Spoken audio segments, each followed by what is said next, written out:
అందరూ వాళ్ళ అనుభవాలు చెప్పారు.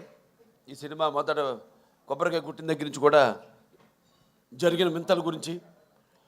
నేను ఎప్పుడు నమ్మేది ఒక దైవాన్ని నమ్ముతాను, అది కూడా మనకి తోడవ్వాలి ఇప్పుడని. ఆ దైవం కనిపించిన దైవం అది వేరే వేరే రూపాల్లో ఉండొచ్చు.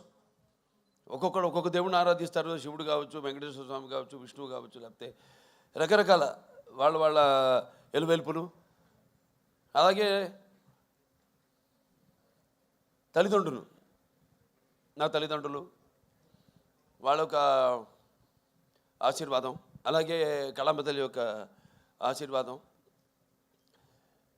ఇవన్నీ కలగలిపితే ఒక డాకు మహారాజు. ముఖ్యంగా ఎన్నో సినిమాలు చేశాను. సరే, దాంట్లో వరుసగా ఇది 4వ సినిమా విజయం సాధించింది. మొదటి సినిమా ఏమో ఒక పరీక్ష, అఖండ చేసేటప్పుడు అదేమో కరెక్ట్గా కోవిడ్ రావడం. ఆ కోవిడ్ టైంలో సాహసించే ధైర్యం చేసి సినిమాని విడుదల చేయడం, అఖండమైన విజయాన్ని సాధించడం అఖండ సినిమా. దాంతో అది సాధించడమే విజయం కాకుండా ఎన్నో ఇంకా ముందు తర్వాత ఎంతోమంది ధైర్యం చేసి సాహసించి వస్తారు, జనం చూస్తారు సినిమాల్ని అన్న ఒక ధైర్యంతో వాళ్ళ సినిమాలన్నీ ఆ తర్వాత తెలుగే కాకుండా అన్ని భాషల సినిమాలు కూడా వాళ్ళ సినిమాలను ధైర్యంగా విడుదల చేయడం జరిగింది. ప్రతిదీ ఒక ఛాలెంజ్. అయిపోయింది అఖండ, నెక్స్ట్ ఏమిటి అన్నప్పుడు ఒక వీరసింహారెడ్డి, అదైన తర్వాత సరే అది కూడా అయిపోయింది. అంటే ప్రతిదీ ఒక ఛాలెంజ్. అంటే పీక్స్కి వెళ్ళినప్పుడు ఎప్పుడు ఒక ఛాలెంజ్. నేను ఎప్పుడు అది ఛాలెంజ్గా తీసుకోను. ఎందుకంటే నాకు ప్రేక్షక దేవుళ్ళు వాళ్ళు ఇస్తున్న ప్రోత్సాహం అయితే లేకపోతే వాళ్ళకేం కావాలి. ఎందుకంటే మేము ఎప్పుడు ఎవ్రీడే కన్జ్యూమబుల్ కమోడిటీ, అంటే నిత్యావసర వస్తువును. సో మనం ముందే గ్రహించాలి. ఇప్పుడు వాళ్ళు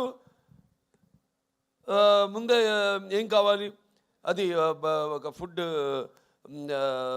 విషయంలో కావచ్చు, లేకపోతే రకరకాల ఏమేమైతే ఉన్నాయో వాటిల్లో వాళ్ళు సర్వే చేసి, సో దాని తర్వాత వాటిని మార్కెట్లోకి తీసుకురావడం, ప్రమోట్ చేయడం.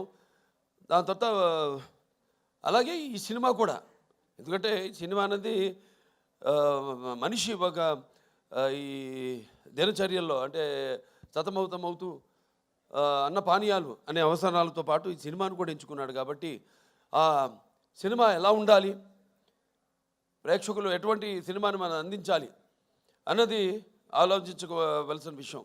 ఇండస్ట్రీలో నిర్మాతలు అయితేనేమి, దర్శకులు అయితేనేమి, లేకపోతే మా నటీనటులు అయితేనేమి. అటువంటిది దాని తర్వాత ఒక నేలకొండ భగవంత్ కేసరి అదయింది. దాని తర్వాత ఏమిటి అన్నది స్టార్ట్ అయినప్పుడు ఈ డాకు మహారాజ్ సినిమా అంటే కథ నీటి గురించి. అది చాలా చిన్న సమస్య కావచ్చు ఇప్పుడు మనం అనుకోవడానికి, కానీ సినిమా ద్వారా దాన్ని ప్రజలు అది ముందు భవిష్యత్తులో ఎలా ఈ నీటి కోసమే ప్రజలు కొట్టుకు చేస్తారు అన్నది వాళ్ళ అవగాహన రేకెత్తించిన సినిమా మన డాకు మహారాజ్. టైటిల్ దగ్గర నుంచి కూడా ఒక ఛాలెంజ్, ఏం టైటిల్ పెట్టాలి సినిమాకి. అంశం ఎంచుకున్నప్పుడు ఈ ఒక నీటి సమస్యలు ఎంచుకున్నప్పుడు ఎన్నో సామాజిక మెసేజెస్, అంటే ప్రజలకి సినిమా కేవలం వినోదం కాదు, వాళ్ళ ఒక ఆలోచన రేకెత్తించాలి అన్నది నా నాన్నగారి నుంచి కూడా నాకు వరకు అది వస్తున్న ఒక పరంపర. దాన్ని ఎలా మనం ఈ సినిమాలో దాని గురించి ఇవ్వాలి. నేను ఒక రాయలసీమ అంటే అతి తక్కువ వర్షపాతం ఉన్న ప్రాంతం, దేశంలోనే 2 అతి తక్కువ వర్షపాతం ఉన్న ప్రాంతం. ఆ జిల్లాలో హిందూపురం ఎమ్మెల్యే నేను. ఆ ప్రాంతం యొక్క నీటి సమస్య అంతా తెలుసు. నాన్నగారి ఒక మానసిక పుత్రికలు, ఈ తెలుగు గంగ అయితేనేమి, హెచ్ఎన్ఎస్ఎస్ అయితేనేమి, లేకపోతే గాలేరు నగరి అయితేనేమి, ఇవన్నీ అయిన తర్వాత ఎలా మళ్ళీ మనం పూర్తి చేసాం. తెలుగుదేశం అధికారంలో ఉన్నప్పుడు ఎలా, నేను ఎమ్మెల్యేగా ఉన్నప్పుడు అంతా రాసి పెట్టింది. నేను ఇప్పుడు ఎలాగైతే అన్నారు ఫస్ట్ టైం యమన్ బుక్ చేయడానికి ఆవిడ షిరిడీలో ఉంది, ఎవరు మన శ్రద్ధా శ్రీనాథ్, అలాగే ఈవిడేమో తిరుపతిలో ఉంది ప్రజ్ఞా జైష్వాల్. అలాగే ఈ నీటి సమస్య కరెక్ట్గా నేను ఎమ్మెల్యే అయినప్పుడే అది పూర్తి కావడం, నేను నా హిందూపురానికి నేను నీళ్లు ఇవ్వగలగడం. సో ఇదంతా అదంతా కాకతాళీయంగా యాదృచ్ఛికంగా జరిగింది. ఇప్పుడు ఆ నీటి సమస్య గురించి సినిమా తీయాలి అనే ఒక ఆలోచన వచ్చింది. దాన్ని ఎలా ప్రజెంట్ చేయాలి మనం అనుకున్నప్పుడు రాజస్థాన్ ఎక్కడైతే ఏముంది, ఇక్కడ మన తెలుగు వాళ్ళు గొప్పతనం చాటుకుంటూ అక్కడ రాజస్థాన్లో కూడా మళ్ళీ మనం వాళ్ళు దుక్కు దున్ని